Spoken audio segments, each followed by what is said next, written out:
नमस्कार करूंगी और मैं लेट हो गई हूँ। आप लोगों का कीमती समय आप लोगों ने हमारा इंतजार करा, इसके लिए माफी चाहूंगी और सबको मेरा बहुत बहुत नमस्कार। सबसे पहले तो मैं आज जो मेरा विषय है झाबुआ को लेके वो पढ़ना चाहूंगी। उसके बाद फिर गैस लीकेज कांड हुआ था जिसमें कम से कम 50 लोगों की तबीयत खराब हुई है और वो हॉस्पिटल में एडमिट है, जो कि मुझे अभी का सुबह ही जानकारी मिली थी। तो झाबुआ के थानला में कल शाम को क्लोरीन गैस की लीकेज होने की घटना अपने आप में एक गंभीर है। वाटर फिल्टर प्लांट पर सुरक्षा के कोई प्रावधान नहीं थे। वहां पर गैस लीकेज डिटेक्टर भी नहीं लगाया गया था। वहां के कर्मचारियों को इस सुरक्षा के लिए कोई किट भी उपलब्ध नहीं कराई गई थी। इसके परिणाम स्वरूप वहां के कई क्लोरीन गैस लीकेज होने के कारण लोगों के सीने में दर्द हुआ और आंखों में जलन हुई और इससे सीधा हमला नागरिकों के फेफड़ों पे हुआ है। गैस प्लांट पर केमिकल रेजिस्टेंट ना तो कागज थे ना दस्तावेज थे उन कर्मचारियों को पहनने के लिए जो वहाँ काम कर रहे थे। इस वजह से उनकी तबीयत खराब हुई। तो मेरी शासन प्रशासन से मांग है कि उन सभी परिवार को कम से कम 2-2 लाख रुपए का मुआवजा दिया जाए और जो इसके लिए जो कंपनी इसके लिए आरोपित है या जिनकी वजह से जिनकी लापरवाही की वजह से इतने लोगों की तबीयत खराब हुई है उसके लिए निश्चित रूप से हमें उन पर कार्रवाई करनी चाहिए। ये मेरी मांग है शासन प्रशासन से।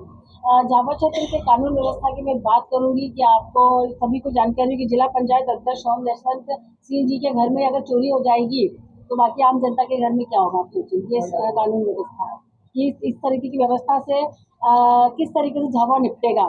और झाबुआ में जो मुझे पता चला कि पानी की बहुत ज्यादा कमी है, तो मेरा एक सरकार से निवेदन है कि आप हर घर में हर मोहल्ले में टैंकर का, क्योंकि गर्मी आ चुकी है, टैंकर का पानी को उपलब्ध करवाए ताकि हमारे नागरिक पानी पीने में सक्षम हो और उनका जीवन यापन अच्छे से गुजरे। झाबुआ के विकास पैकेज की भी मैं बात करूंगी तो आदिवासी बहुल्य जिला विकास के दौर में सबसे पीछे है। आज तक सरकार के द्वारा झाबुआ में किसी प्रकार की कोई गतिविधि या किसी प्रकार की कोई गति विकास के नाम पे कोई भी ऐसे कदम नहीं उठाए गए। ऐसी स्थिति में जरूरी है कि राज्य सरकार के द्वारा झाबुआ के लिए विकास के पैकेज को अलग से घोषित किया जाए। यहाँ के आदिवासी समाज को विकास के साथ जोड़ा जाए, जिससे सरकार की ओर से पर्याप्त कदम उठाना आवश्यक है। पिछले 22 साल से मध्य प्रदेश में भाजपा की सरकार है। मेरी सरकार से निवेदन है कि झाबुआ के क्षेत्र की अनदेखी नहीं की जाए। कांग्रेस ने हमेशा दलितों और आदिवासियों के साथ न्याय करा है और हमेशा उनके विकास के लिए काम किया है। तो आदिवासी समाज को आगे लाए। इस समय भाजपा की सरकार के कारण देश में संविधान की धज्जियां उड़ाई जा रही है, लोकतंत्र की हत्या की जा रही है। इसका पूरा पूरा देश जानता है, पूरा प्रदेश जानता है कि किस तरीके से लगातार दबाव बनाया जा रहा है। विधायकों की बात करेंगे, जैसे कि हमारे यहाँ पे लगातार अब राज्यसभा चुनाव आने वाले हैं, तो कहीं कहीं प्रकरण पुराने निकला के ऐसे ऐसे छोटे छोटे प्रकरण में हमारे विधायकों की गिनती कम की जा रही है। ये लोकतंत्र की हत्या चाहे वो न्यायिक तरीके से या प्रशासनिक तरीके से हो, लगातार भाजपा के द्वारा की जा रही है। मेरा यही निवेदन है।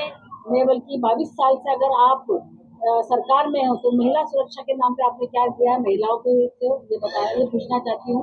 अभी कुछ दिन पहले हमने एक और प्रेस कॉन्फ्रेंस ली थी जिसमें पूरे प्रदेश भर के बल्कि देश भर के ऐसे कई ऐसे कांड थे जो भाजपा नेता द्वारा छोटी बच्चों के साथ दुष्कर्म भी किया जा रहा है या वृद्धा के साथ भी किया जा रहा है, युवती के साथ भी किया जा रहा है, जिसमें बड़े बड़े भाजपा के नेताओं के नाम आए। जैसे कि आप कुलदीप सेंगर की बात करूंगी, मैं ब्रजभूषण शरण की बात करूंगी। ब्रजभूषण शरण जो कि सांसद रहते हुए उन्होंने महिला पहलवानों के साथ बदतमीजी करी, जिसके लिए हमारे देश की बेटी, देश का गौरव, जाके जंतर मंतर पे कई महीनों तक उन्हें जब धरने पे बैठी तब जाके कुछ हुआ। मैं पूछना चाहती हूँ कि देश की बेटियों को धरने पे बैठने की जरूरत है क्या? 22 साल में आप मध्य प्रदेश में राज करो, जो पिछले 12 साल से पूरे देश में राज कर रहे हो। लगातार कहीं भी जो भी दुष्कर्म के केस आते हैं उसमें कहीं ना कहीं भाजपा का हाथ होता है या भाजपा के किसी मंत्री का हाथ होता है, किसी ना किसी उनके रिश्तेदारों का हाथ होता है। अभी गोवा की ही हम घटना की बात करेंगे। 20 से 30 नाबालिग बच्चों के साथ वहाँ के पार्षद के लड़के ने पिछले 3 साल से उनके साथ में लगातार दुष्कर्म कर रहा था और उसके वीडियो वायरल कर रहे थे। जब दो बच्चियों के परिवारजन जाके उनका मुकदमा गाएगा तब जाके ये बात सामने आई है और उसमें प्रशासन बोलता है कि हमें पता नहीं है, शासन बोलता है हमें पता नहीं है, वहाँ के विधायक बोलते हैं, उनके सांसद बोलते हैं, वहाँ की सरकार बोलती है हमें पता नहीं। 3 साल बहुत होते हैं पता करने के लिए।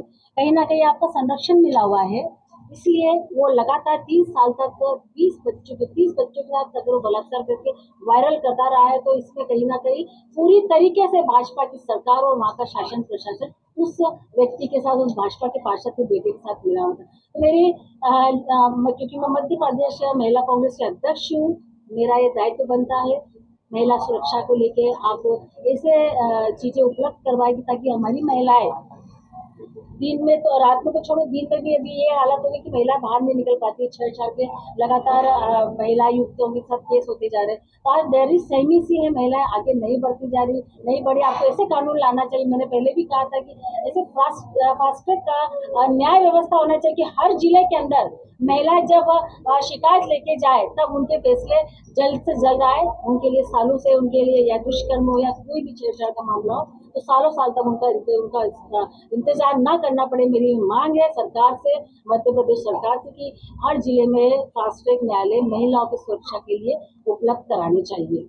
और महिला, क्योंकि हम महिला है, हमारी सुरक्षा हमारे लिए बहुत जरूरी है, हमारे पारिवारिक सुरक्षा हमें चाहिए। निश्चित रूप से 22 साल से आज हमारा मध्य प्रदेश महिला अत्याचार में नंबर 1 हो गया है, सब जग जाहिर है, ये आंकड़े बोल रहे हैं। इतनी बच्चियां लापता है जिनका कोई अभी तक आता पता नहीं है, जिनकी कोई सूझ नहीं ली गई है, उन जिनके बारे में कोई बात ही नहीं करती है मध्य प्रदेश सरकार। आप देखिए किस तरीके से मध्य प्रदेश में महिला असुरक्षित है। मेरा एक ही निवेदन है कि महिलाओं की सुरक्षा के लिए आप कुछ करिए, कुछ ठोस कदम लें। हर जिले वाइज से बनी हुई हूँ मैं अध्यक्ष, सबसे मैं हर जिले में अपने दौरे कर रही हूँ। संगठन को मजबूती के लिए करें, निश्चित रूप से महिलाएं हमारी आगे आए, तो मजबूती से लड़ाई लड़े, महिलाओं की लड़ाई लड़े, उनकी आवाज बने, ज्यादा से ज्यादा हमारी विचारधारा से महिलाएं जुड़े। इसके लिए मैं हर जिले वाइज जाके हर दौरे जिले में कर रही हूँ, तो मजबूत हो संगठन हमारा महिला कांग्रेस का।